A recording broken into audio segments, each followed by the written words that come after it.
오늘 하나님께서 우리에게 주시는 말씀은 창세기 3장 7절부터 19절까지 말씀입니다. 구약성경 4페이지 창세기 3장 7절로 19절까지 말씀입니다. 구약성경 4페이지 창세기 3장 7절로 19절까지 말씀입니다. 우리 함께 읽도록 하겠습니다. 창세기 3장 7절부터 19절 말씀입니다. 이에 그들의 눈이 밝아져 자기들이 벗은 줄을 알고 무화과 나무 잎을 엮어 치마로 삼았더라. 그들이 그날 바람이 불 때 동산에 거니시는 여호와 하나님의 소리를 듣고 아담과 그의 아내가 여호와 하나님의 낯을 피하여 동산 나무 사이에 숨은지라. 여호와 하나님이 아담을 부르시며 그에게 이르시되 내가 어디 있느냐? 이르되 내가 동산에서 하나님의 소리를 듣고 내가 벗었으므로 두려워하여 숨었나이다. 이르시되 누가 너의 벗었음을 내게 알렸느냐? 내가 내게 먹지 말라 명한 그 나무 열매를 내가 먹었느냐? 아담이 이르되 하나님이 주셔서 나와 함께 있게 하신 여자 그가 그 나무 열매를 내게 주므로 내가 먹었나이다. 여호와 하나님이 여자에게 이르되 내가 어찌하여 이렇게 하였느냐? 여자가 이르되 뱀이 나를 깨므로 내가 먹었나이다. 여호와 하나님이 뱀에게 이르시되 내가 이렇게 하였으니 내가 모든 가축들과 들의 모든 짐승보다 더욱 저주를 받아 배로 다니고 살아있는 동안 흙을 먹을지니라.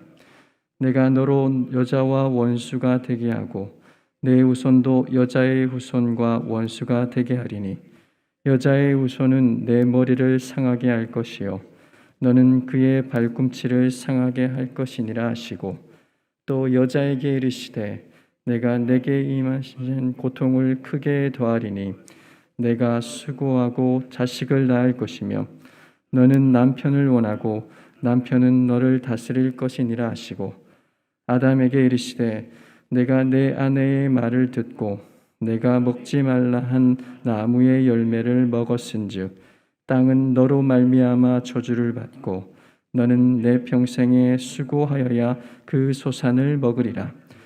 땅이 내게 가시덤불과 엉겅퀴를 낼 것이라. 내가 먹을 것은 밭의 채소인즉 내가 흙으로 돌아갈 때까지 얼굴에 땀을 흘려야 먹을 것을 먹으리니 내가 그것을 취함을 입었음이라. 너는 흙이니 흙으로 돌아갈 것이니라 하시니라. 아멘. 타락과 심판이란 제목으로 목사님 말씀 전해 주시겠습니다.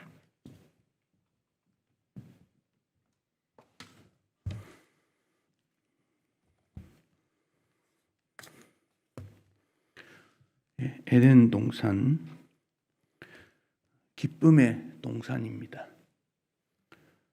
바로 그것은 행복한 동산입니다. 하나님께서 천지 만물을 창조하시고 사람을 에덴 동산에 행복하게 살도록 하셨습니다.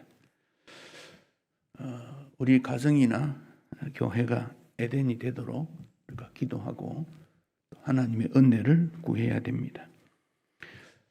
에덴이 되려면 하나님과 바른 관계가 이루어져야 합니다. 죄라는 말의 헬라어의 의미는 관역을 마치지 못했다. 우리가 하나님과 바른 관계를 이루지 못하면 바로 일그러지는 죄의 모습임을 생각하고 하나님과 바른 관계가 이루지 못한 것을 제자리로 돌아오는, 돌이키고 고치는 그런 생활들을 해야 합니다. 한 해를 마감 지으려고 할 때 우선적으로 하나님과 내가 어떤 관계에 있는가 잘 살펴야 합니다. 저는 삶의 현장이, 삶의 모습이 다르지만은 내가 있는 그곳에 하나님의 축복이 있다. 항상 생각하고 우리가 복받은 존재이므로 감사해야 합니다. 또 에덴은 마냥 노는 그런 곳이 아닙니다. 창세기 2장 15절에 보면 아담을 에덴 동산에 두시고 경작하며 다스리게 하셨다. 그랬습니다. 경작하며 다스리게 하셨다. 관리하라 그런 말이죠. 관리하라, 보존하라, 열매를 맺도록 가꾸어라. 그래서 세상을 잘 관리할 의무와 책임이 우리 사람들에게 있습니다. 아담 하와는 결국 그 일을 잘 감당치 못합니다. 범위에 자기가 할 수 있는 영역에 벗어난 일을 하게 되므로 하나님과 멀어지게 된 것입니다. 왜 선악과를 따먹어야 됩니까? 그건 하나님께서 정하신 것입니다. 하나님께서 정하신 것에 대해서는 우리가 그 범위를 도전하면 안 됩니다. 그 인생이 너무 높아져서 하나님이 정해놓으신 그 울타리를 뛰어넘게 되니까 문제가 일어납니다. 이게 인간의 교만입니다. 우리의 맡은 일에 최선으로 보람있게 하나님께서 정해놓으신 울타리 안에 있을 때 인간은 에덴의 축복을 누리게 됩니다. 심지어 오늘의 세상은 인간의 지혜가 너무 높아져서 하나님이 세워놓으신 도덕, 가치 기준까지 무너뜨리려고 하니까 얼마나 가슴 아픈 일인지 우리라도 그것을 꼭 지켜야 되겠다. 그런 결심을 해야 합니다. 그런 가운데 우리가 에덴에서 밀려나서 쫓겨나서 죄로 말미암아 쫓겨나서 이 땅을 살 때 여러 가지 시험을 당합니다. 유혹을 당합니다. 이 시험은 이기는 방법은 믿음입니다. 시험을 이기는 여러 가지들이 있습니다. 시험이 있지 않도록 기도해야 됩니다. 시험은 당하면 고통스럽습니다. 예수님께서 시험에 들게 하지 마옵소서 그렇게 기도하라고 했습니다. 시험과 악으로부터 우리를 구해달라고 기도해야 합니다. 예방적 기도는 참 의미가 있습니다. 시험으로부터 유혹이 있을 때 그것을 벗어나야 됩니다. 도망가야 됩니다. 나는 결코 타락하지 않을 거야. 죄에 빠지지 않을 거야. 교만하지 않을 거야. 그런 생각을 하면 안 된다는 겁니다. 나도 타락할 수 있고 나도 교만할 수 있고 나도 하나님 말씀에 어긋난 삶을 살 수밖에 없는 연약한 인생이다. 늘 생각해야 됩니다. 잠언 7장에 보면 지혜 없는 어떤 젊은이가 해가 지는 그런 시간대에 어느 여인의 집을 이렇게 배회하다가 그 여인을 딱 마주쳤는데 그 여인이 아주 육감적인 그런 옷을 입고 남편이 집에 없다. 유혹을 합니다. 나와 놀자 유혹을 합니다. 젊은이는 도망가면 되는데 자기도 모르게 끌려갑니다.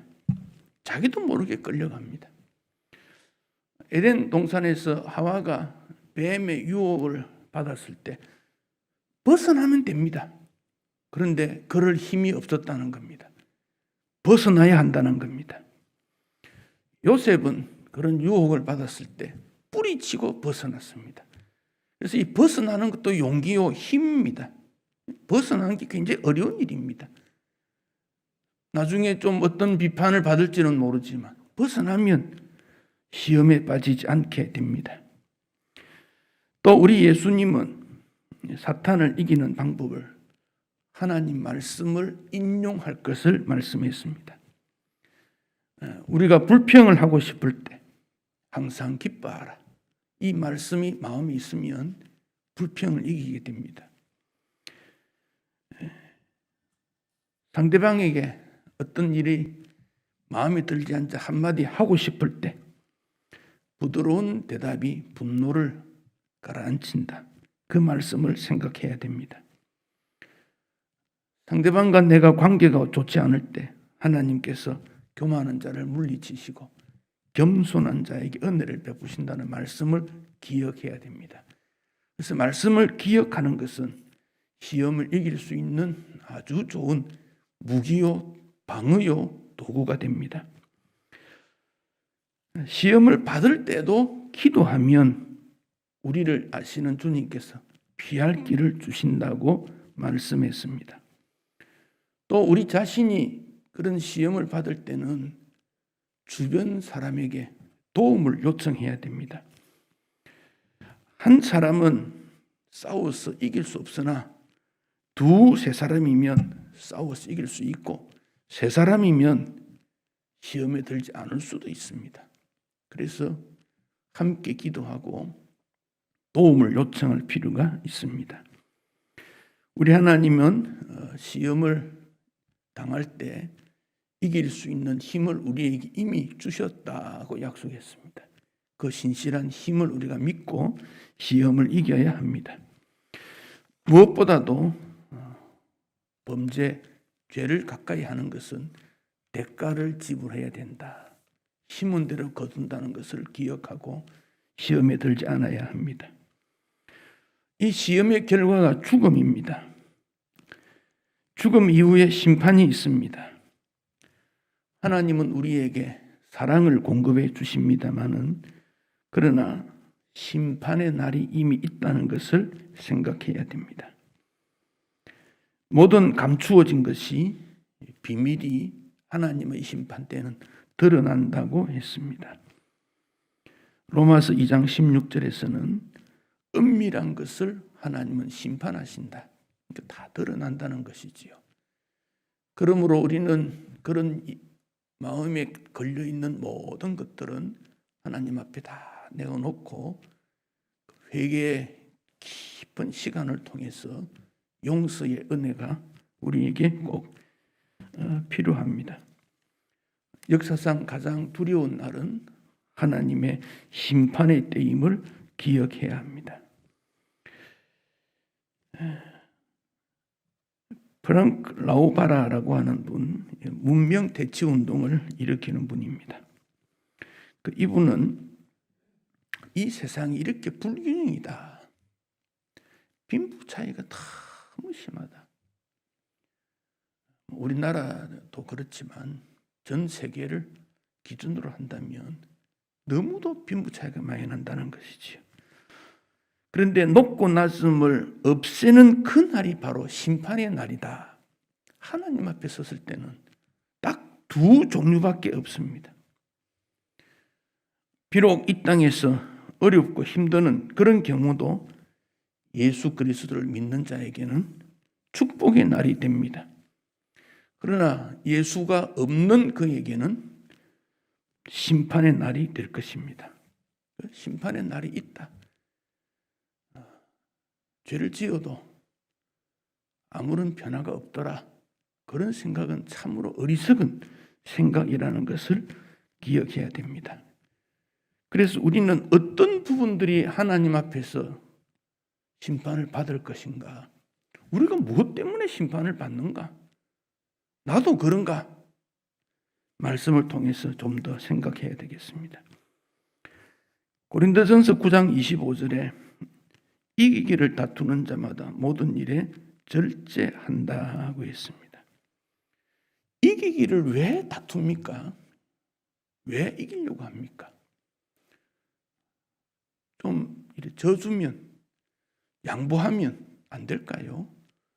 그건 사람 마음에 이 교만이라는 게 있기 때문에 그렇다는 겁니다. 교만이기 때문에 반드시 이겨야 돼요.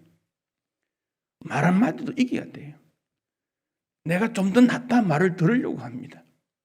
여기에 문제가 있습니다. 이사야서의 14장 이하에 보면 너 아침의 아들 계명성이여 어찌 그리 하늘에서 떨어졌는가. 계명성, 아침을 밝게 하는 별, 그런 뜻이지요. 깨우치는, 밝게 하는. 얼마나 그 멋진 이름입니까? 그런데 그 천사의 교만한 모습을 하나님께서 어찌 그리 떨어졌는고 심판하신다 말씀했습니다. 강의 물은 깊고 많을수록 조용히 흐릅니다. 급히 흐르는 물이 생명력을 주지 못합니다. 비가 많이 와서 홍수가 된다면 오히려 손실을 줍니다. 파괴가 일어납니다. 사람의 생명을 빼앗습니다. 그리고 빠른 시간 내에 물이 흘러가 버립니다. 그러나 천천히 흐르는 물, 흐르는지 흐르지 않는지도 모를 정도로 천천히 흐르는 물, 그 물이 곡식을 기르게 하고 나무에 영양을 주고 사람에게 도움을 줍니다. 그러니까 뭔가 급하게 하면 안 됩니다. 조급하면 안 됩니다. 연말이 되면 우리 마음이 막 조급해지는, 올해 내가 뭘 했지? 아무것도 한 일이 없는데 뭐라도 해야지, 이런 생각이 막 듭니다.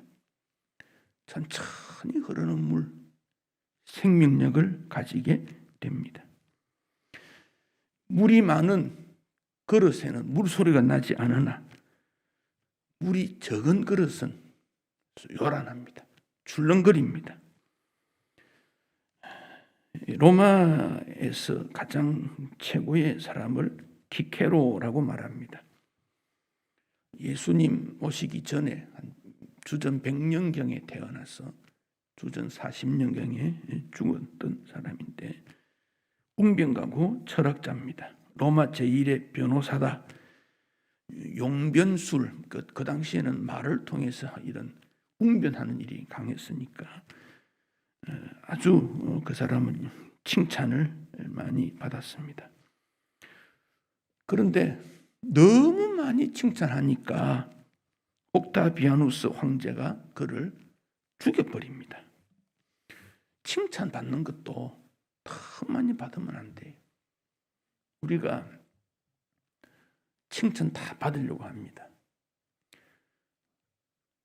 왜 나를 알아주지 않지? 그런 생각도 하지 마십시다. 알아주는 사람도 있고 몰라주는 사람도 있고 칭찬하는 사람도 있고 반대하는 사람도 있고 다 어울려져 있는 거예요. 왜 칭찬만 원합니까? 이게 교만성 때문에 그래요. 내가 너무 열심히 잘했는데, 내가 모범적인 신앙생활을 했는데, 헌신을 최고로 했는데 내가 못한 게 뭐 있을까? 가장 잘한 사람이 내 아닌가? 이게 교만이라는 겁니다. 우리의 최대의 약점이 될 수 있고 이런 모든 일이 최대의 장점이 될 수도 있습니다. 그래서 우리가 하나님 앞에 섰을 때 무엇을 심판받을까? 교만한 마음, 높아지려는 마음, 최고였다는 마음, 다시 한번 이 점들을 우리는 주님 앞에 내어놓고 그렇지 않도록 우리는 주님 앞에서 은혜를 구해야 됩니다. 로마서 2장 5절에 보면 내 고집과 회개치 않는 마음을 따라 진노의 날 하나님의 어려우신 판단이 나타날 때 진노를 내게 쌓는다. 고집이라는 것을 지나치게 부리면 안 된다. 이 교훈을 줍니다. 뱀이 하와에게 말했습니다. 하나님이 참으로 너더러 동산 모든 나무의 실과를 먹지 말라 하더냐. 창세기 3장 1절. 정말 그랬더냐? 한번 생각해 보라. 유혹을 했습니다. 이 일이 결국 그 가문에, 아름다워야 될 아담 가문에 죄가 들어오고 가인이 아벨을 죽이는 그런 일까지 일어났습니다. 정말 그렇더냐? 먹어봐라. 결코 죽지 않을 거다. 하나님과 같이 될 거야.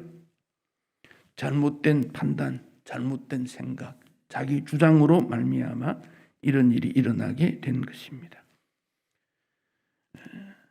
야고보 1장 14절 각 사람이 시험 받는 것은 자기 욕심에 끌려 미혹됨이니 욕심이 잉태한 즉 죄를 낳고 죄가 장성한 즉 사망을 낳느니라.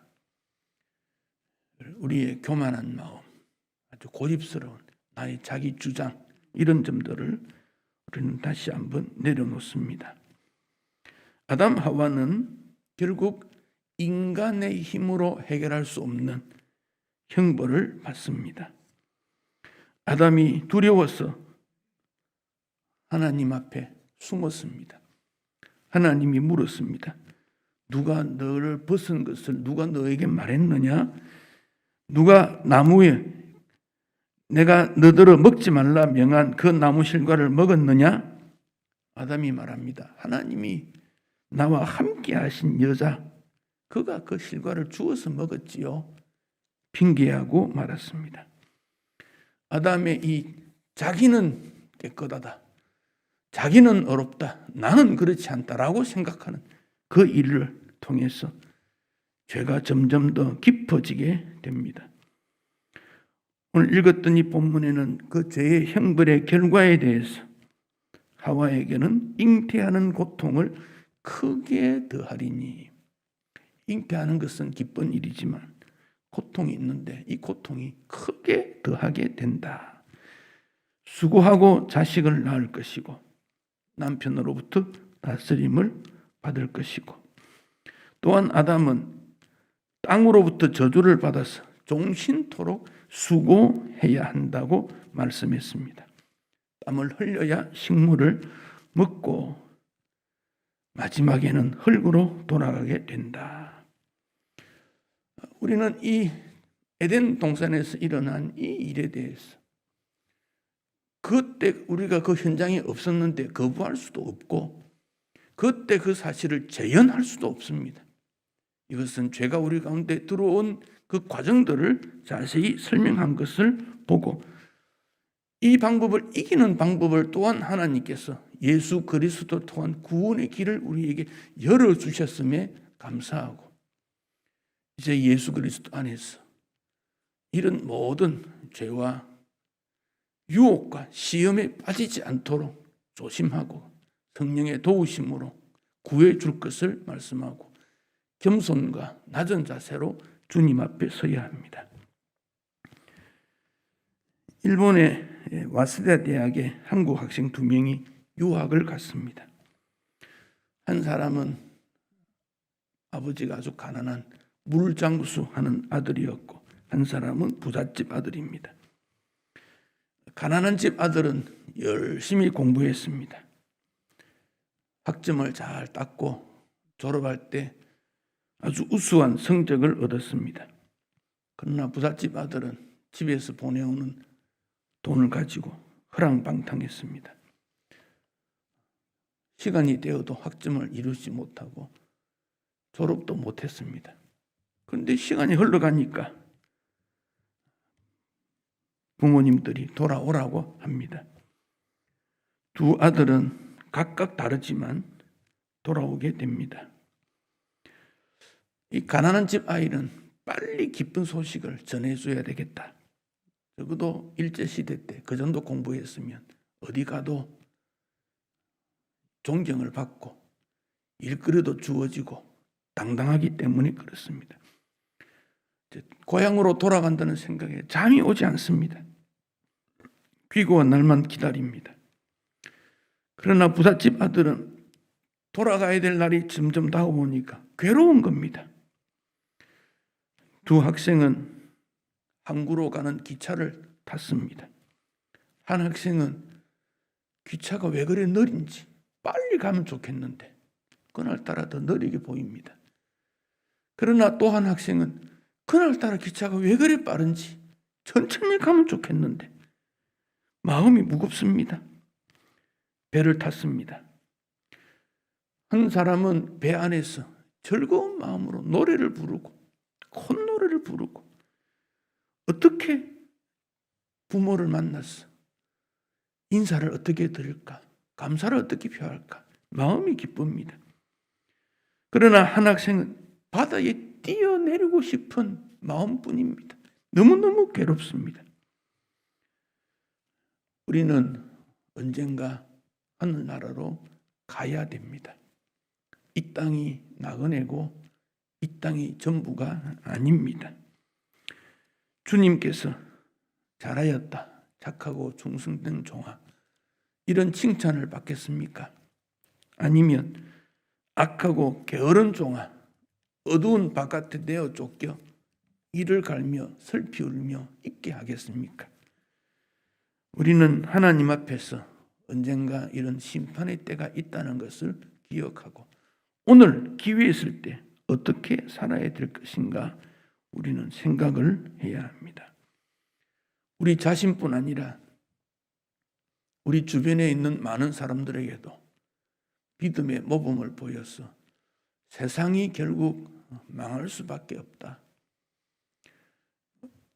아무리 과학이 발달해도 인간의 한계가 있음을 우리는 알게 되고 아무리 권력을 가져도 때가 되면 죽는다는 이 원리를 우리가 보면서 하나님 말씀에 순종치 못하고 거역하며 살았던 점들을 뉘우치며 하나님 앞에 순종하고 다시 믿음을 시작해야 하는 그런 때가 되었습니다.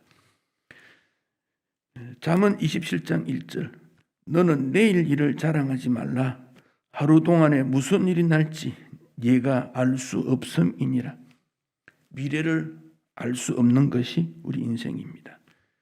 이사야 55장 6절, 너희는 여호와를 만날 때에 찾으라.